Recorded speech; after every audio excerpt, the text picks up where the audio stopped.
আসসালামু আলাইকুম। সবাই কেমন আছেন? আমি রাকিবুল ইসলাম। আপনাদের দোয়ায় আলহামদুলিল্লাহ ভালো আছি।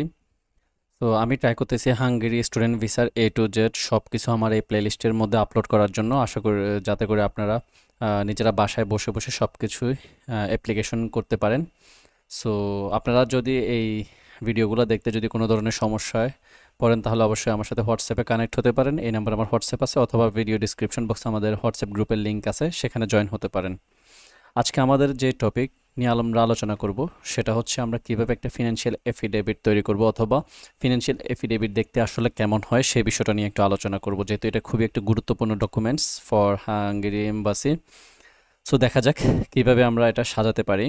আচ্ছা, সর্বপ্রথম আমরা যে জিনিসটা দেখব যে এটা দেখতে আসলে কেমন হয়, এই বিষয়টা নিয়ে আমরা একটু দেখে আসি যে একটা ফিনান্সিয়াল এফিডেভিট দেখতে কেমন হয়। এটা হচ্ছে ফিনান্সিয়াল এফিডেভিটের জাস্ট একটা ডেমো।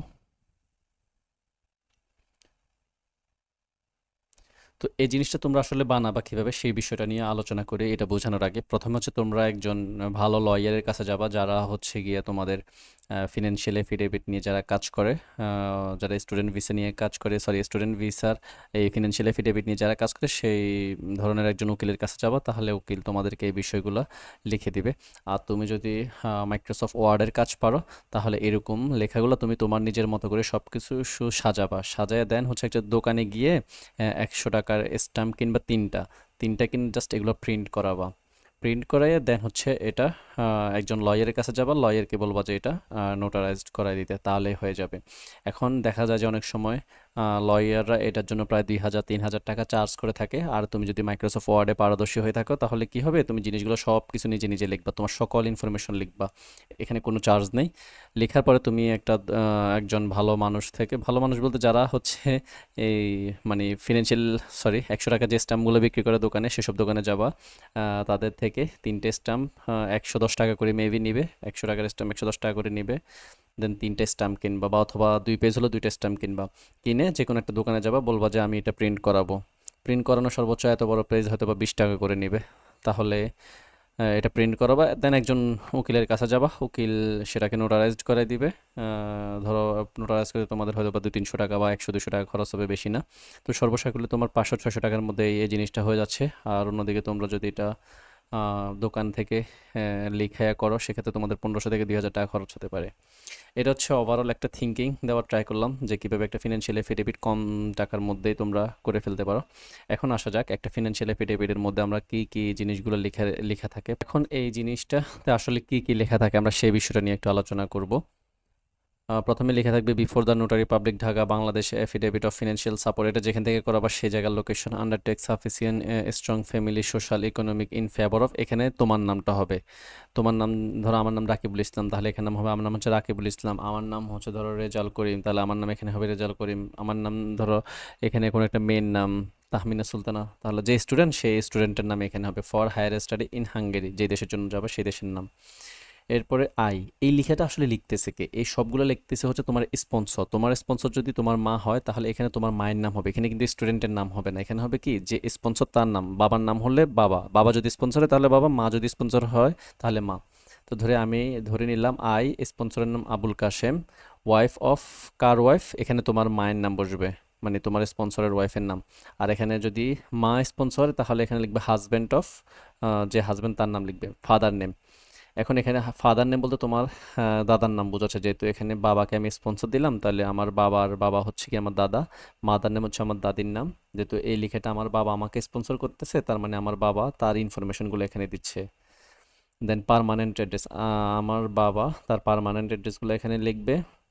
দেন Bangladesh, bearing birth registration number, ICD card, IDC card মানে birth certificate card, by Muslim, by profession business, তার বিজনেসটা এখানে লিখতেছে, ওনার অফ মেরেসা বাই বাই ট্রেডার্স, এই তো মানে তার যে বিজনেসটা আছে সেটা, বিজনেসের লোকেশনটা লিখতেছে, ন্যাশনালিটি কোথায়, Bangladesh, by birth, I am the father of a student, এখানে তোমার নাম বসবে। তোমার নাম ধরে নিচ্ছে, আমার নাম রাকিবুল ইসলাম, আমি স্টুডেন্ট, আমার স্পন্সর আমার বাবা, তাহলে আমার বাবা এখানে আমার নাম লিখতেছে রাকিবুল ইসলাম। ওকে, do hereby solemnly affirm and declare as follow that I am permanent residence citizens of Bangladesh by birth. I am also competent to declare and make lawful declaring rules and regulation provided by government of People's Republic of Bangladesh, that I am father and legal guardian in Bangladesh. My son, এখানে ধরো আমার নাম লেখা রাকিবুল ইসলাম, যেটা আমি পড়তে যাব। হু was born 10 August, এখানে আমার জন্ম তারিখটা এখানে লেখা থাকবে। প্লেস অফ বার্থ, আমার প্লেস অফ বার্থটা লেখা থাকবে। হিজ বাংলাদেশি পাসপোর্ট নাম্বারটা এখানে লেখা থাকবে। ডেট অফ ইস্যু, এখানে মানে পাসপোর্টের যে ডেট ইস্যুটা লেখা থাকবে। এক্সপায়ার ডেটটা লেখা থাকবে। এরপরের পয়েন্টে লেখা থাকবে যে দ্যাট আমি হচ্ছে গিয়ে লফুল ফিনান্সিয়াল স্পন্সর এর গ্যারান্টার অফ মাই সন, এখানে আমার নামটা লেখা থাকবে। And my Son has completed second, আমি কি কি করছি, কোথায় কোথায় থেকে আমার এসএসসি এইচএসসি অ্যান্ড আমার ব্যাচেলর ডিগ্রি কমপ্লিট করছি, অথবা এইচএসসি পর্যন্ত হলে এইচএসসি ডিগ্রি কমপ্লিট করছি, তার একটা বিস্তারিত আলোচনা করছে। অ্যান্ড আমি হচ্ছে ফাইনাল অ্যাকসেপ্ট লেটার পাইছি কোথা থেকে, বিএমই থেকে এটা পাইছি। আর বিএমইর লোকেশনটা আমি এখানে লিখছি। অ্যান্ড কোন প্রোগ্রামে, masters programme in electrical engineering প্রোগ্রামে কি করছে, চান্স পাইছি। and complete the offered course of a master's program electrical engineering the time frame my sponsoring, মানে আমি টোটাল যে টাইম ফ্রেমটা এখানে থাকবো সব কিছু আমার বাবা আমাকে স্পন্সরশিপ করবে। স্টুডেন্ট অ্যাপ্লিক্যান্ট রেফারেন্স নেপচুন কোডটা এখানে লিখে রাখবো, যদি তোমাদের কোনো নেপচুন কোড অথবা কোনো আইডেন্টিফিকেশন নাম্বার অথবা স্টুডেন্ট আইডি থাকে এখানে অ্যাড করার ট্রাই করবা। আর সেম টু সেম লেখা তোমরা কপি পেস্ট করবা না কখনোই, এটা আসলে ঠিক না। তোমরা তোমাদের মতো করে জিনিসগুলো লেখার ট্রাই করবা। আর যেহেতু এটা উকিলে লিখবে, উকিলের মতো করে এটা জিনিসটা লিখে দিবে। দেন আমরা 5 নাম্বার পয়েন্টে আলোচনা করতেছি। I am also willing to undertake and guarantee to provide necessary funding euro to his university accounting Hungary in order to enable him to bear his education living food, education living and ফুডের জন্য তার সকল ধরনের খরচ কি করবে, তা sponsor মানে আমি প্রোভাইড করব, তার বাবা এটা বলতেছে। Pursuing his full course of Budapest University বিএমইতে পড়াকালীন সময়, as evidence of my sufficient solvency and capability to support his financially during inter period of Hungary, fixed asset and bank statement documents are attach of my son. Okay, 6 number যে point সেখানে আমরা মানে সেখানে তার বাবা উল্লেখ করতেছে, in support of my financial capability and responsibility for my son to complete his full university course at BME, I solemnly affirm that undertake that I possesses the following bank liquid which are free for any encumbrances which are sellable, transferable and convertible if needed my son, মানে এখানে যে bank স্টেটমেন্টের যে ইনফরমেশনগুলো দেওয়া আছে এটা আমার ছেলের জন্য যে কোনো টাইমে আমি উইথড্র করতে পারবো, কোনো সমস্যা নেই। ট্রান্সফারেবল ট্রান্সফার করতে পারবো ইফ নিডেড, যদি প্রয়োজন হয় আমার সন্তানের জন্য। The description of bank liquid asset given as below, তার মানে সে বলতেছে যে আমার ব্যাংকের সমস্ত ডিটেলস, আমার বিজনেসের সমস্ত ডিটেলস আমি নিচে প্রোভাইড করতেছি। অ্যাকাউন্ট নাম্বার, এখানে স্পন্সরের অ্যাকাউন্ট নাম্বারটা দিছে। অ্যাকাউন্ট টাইটেল সেভিংস, অবশ্যই তোমরা সেভিংস অ্যাকাউন্ট করবা। আর এটা ব্যাংক নেম, এটা ধরো সোশ্যাল ইসলামী ব্যাংক অথবা প্রাইম ব্যাংক অথবা ইসলামী ব্যাংক অথবা ব্র্যাক ব্যাংক অথবা সিটি ব্যাংক, যে কোনো ব্যাংকের নাম হতে পারে। তোমার স্পন্সরের যে কোনো ব্যাংকের অ্যাকাউন্ট থাকলেই হবে এখানে। এখন balance in BDT as on 30/11/2025, এখানে আমি এডিট করছি, একটু এডিট করে 30/11/2025 কেন দিছি, আগের যতগুলো ডকুমেন্ট আমরা তুলছিলাম আমি আগেই বলছি যে আমরা প্রথমে ব্যাংক স্টেটমেন্ট আর ব্যাংক সলভেন্সি সার্টিফিকেটটা তুলবো, এরপরে ব্যাংক স্টেটমেন্ট আর ব্যাংক সলভেন্সি সার্টিফিকেট দেখে দেখে আমরা বাকি যতগুলো ডকুমেন্টস আমরা থাকবে সকল ডকুমেন্টস আমরা ওই ব্যাংক স্টেটমেন্ট আর ব্যাংক সলভেন্সি সার্টিফিকেট থেকে আমরা দেখে দেখে লিখবো।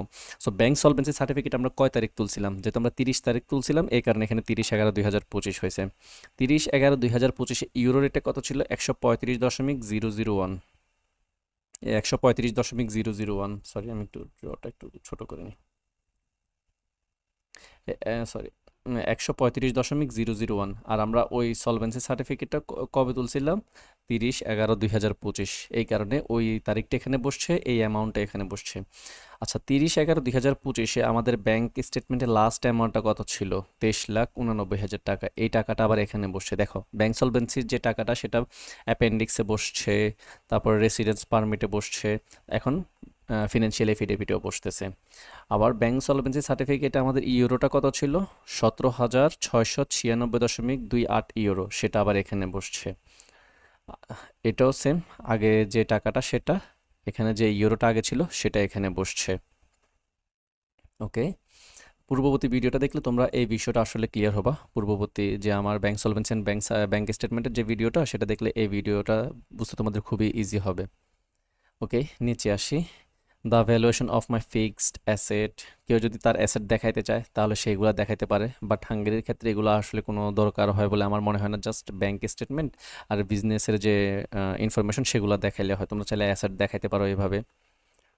ওকে, আবার কেউ যদি ল্যান্ড সেল করা দেখাতে চায় তাহলে সে ল্যান্ড সেলেরও দেখাইতে পারে, কিন্তু তার বিজনেসের যে ইনফরমেশনগুলো সেগুলো অবশ্যই দেখাইতে হবে। কেউ যদি বিজনেস দেখে, তার বাবার স্পন্সর যদি সে বিজনেস দেখে, তাহলে অবশ্যই I am a businessman, my business farm name is, তার বিজনেসের নেম, কোন জায়গায় লোকেশন, তারপরে বিজনেসের যে টিন নাম্বার আছে সেটা, কোন সার্কেলে সে ট্যাক্স পে করে, সব ইনফরমেশন বিজনেসের এখানে কী করতে হবে, লিখতে হবে। যদি কোনো স্টুডেন্ট তার স্পন্সরকে কী দেখায়, বিজনেস দেখায়, আবার আর কোনো স্টুডেন্ট যদি তার স্পন্সর যদি জব হোল্ডার হয় বা সে নিজে যদি জব হোল্ডার হয়, তাহলে সে কোন জায়গায় জব করে, জবের লোকেশন সব কিছু এখানে উল্লেখ করতে হবে। ওকে, এখানে ডেসক্রিপশন, এখানে বিএডিটি, এখানে 5/1/2025 যার অরিজিনাল ছিল তারটা, বাট এখানে হবে কি সেদিন 30/11/2025। ওকে, আর এখানে সব কিছু হবে 135.001, যেহেতু সব কিছু আমাদের same. My annual income from business, আমার বিজনেস থেকে আমাদের ইনকাম কত আসতেছে, 18,25,180। এটাকে যদি আমরা ইউরোতে কনভার্ট করি 14,588। এটা কিন্তু ব্যাংক স্টেটমেন্ট না, এটা হচ্ছে আমার আসে, এটার সাথে ব্যাংক স্টেটমেন্টের কোনো কি নেই, রিলেশন নেই। Then my annual income from agriculture, agriculture থেকে আমাদের এত টাকা আসে। Annual income from my house rent থেকে আমাদের এত টাকা আসে। টোটাল আমাদের কত টাকা আসে, 24,70,900। তোমরা ট্রাই করবে এখানে এই দুইটা যদি না দাও, অ্যানুয়াল ইনকাম ফ্রম বিজনেসটা তোমরা দেখাইতে পারো 40 লাখ থেকে 45 অথবা 50 লাখ। ওকে, এটা বেশি সুইটেবল। দেন পরে কি লিখতেছে, পরে লিখতেছে that I am a emphatically declare assure guarantee and undertake on my son, এখানে তোমার নাম থাকবে, যে স্টুডেন্ট ভিসা বাইরে পড়তে যাবে তার নাম। Will positively come back here in Bangladesh, সে স্টুডেন্ট ভিসা যাচ্ছে সে, এবং কি করবে, পজিটিভলি কাম ব্যাক বাংলাদেশ, সে আবার বাংলাদেশে ফিরে আসবে। হোয়ার হি ওয়াজ বর্ন, যেখানে সে জন্মগ্রহণ করেছে। Just after the complete his degree, তার ডিগ্রি শেষ হওয়ার পরে, বিএমই থেকে তার ডিগ্রি শেষ হওয়ার পর সে আবার কি করবে, বাংলাদেশে চলে আসবে। এই গ্যারান্টি কে দিচ্ছে, তার স্পন্সর দিচ্ছে। ওকে, বাকি এগুলো হচ্ছে যে নোটারি পাবলিকের কাজ, এখানে আর কোনো কাজ নাই। এখানে সিগনেচার অফ ডিপোনেন্ট, এখানে তোমার যে স্পন্সর হবে, ধরে নিলাম আমার বাবা আমার স্পন্সর, তাহলে আমার বাবা এখানে কি করবে, সিগনেচার করবে। আর এই যে সিগনেচারগুলো এগুলো হচ্ছে সব কি করবে, কে করবে, এগুলো করবে হচ্ছে যে লয়ার থাকবে সে করবে। সো একটা ফিনান্সিয়াল এফিডেভিট দেখতে কীরকম হয় সেটা নিয়ে আজকে আমি আলোচনা করলাম। এটা খুবই গুরুত্বপূর্ণ একটা ডকুমেন্টস তোমার জন্য। সো ভিডিওটি যদি তোমার কাছে অবশ্যই ভালো লেগে থাকে, তাহলে অবশ্যই সাবস্ক্রাইব করবা, আর ভালো না লাগলে তো করার দরকার নেই। আর অবশ্যই আমার জন্য দোয়া করবা, যাতে আমি দ্বিতীয়, সরি সেকেন্ড যে ভিডিওটি, সেটা আমি পরবর্তী যে ভিডিওটা সেটা যাতে আমি আপলোড করতে পারি সুন্দরভাবে আর মেক করতে পারি। আজকে এই পর্যন্তই, ভালো থাকো। কোনো ধরনের সমস্যায় পড়লে আমার সাথে অবশ্যই হোয়াটসঅ্যাপে কমিউনিকেশন করবা। আমি ট্রাই করব হেল্প করার জন্য। ডিসক্রিপশন বক্সে হোয়াটসঅ্যাপ গ্রুপের লিঙ্ক দেওয়া আছে। আসসালামু আলাইকুম, টাটা।